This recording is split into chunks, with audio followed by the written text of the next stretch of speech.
videos we are going to talk about how to set goals and intentions. But first of all, we must understand what we really want. What do I mean? A lot of what you think you want actually comes from the culturescape and the past experiences.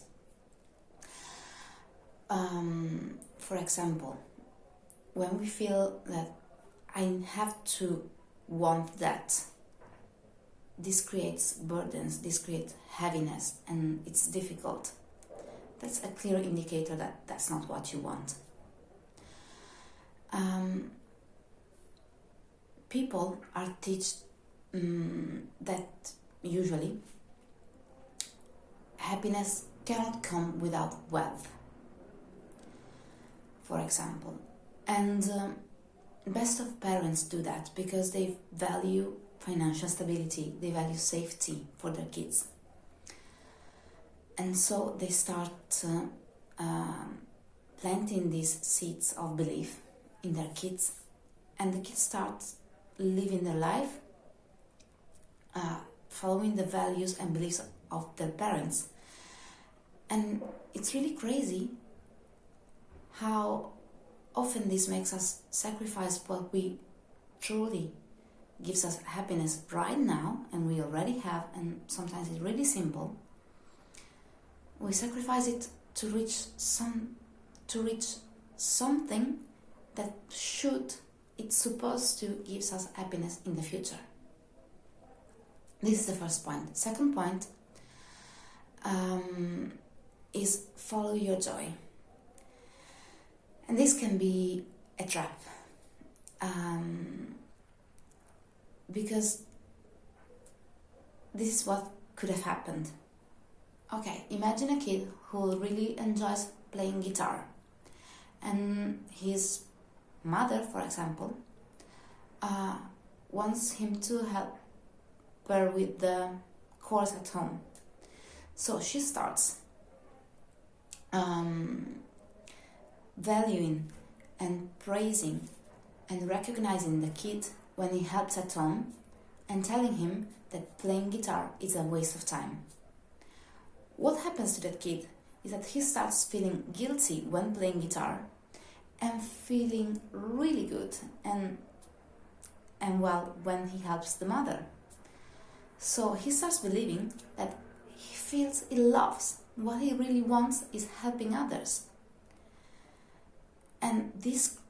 But internally, this creates a lot of confusion. He has different feelings, contrasting feelings. And it's an internal confusion. The solution to this is asking ourselves two questions. The first is, why do I feel this way when we feel good or bad or guilty or whatever about something? And the second question is, what would I do differently in my life or right now if I knew no one would judge me or impose consequences on me? I repeat it. What would I do differently if I knew no one would judge me or impose consequences on me? Now you found out what really feels good, what really moves you. And you have to know that there's a price to pay, okay? To have something, you should usually renounce to something else. Not at all, but at least for the moment. So prioritize.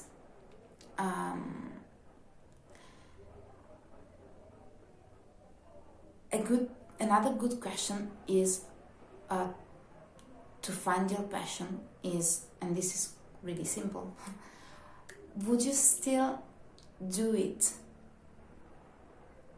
even if no one would pay for it?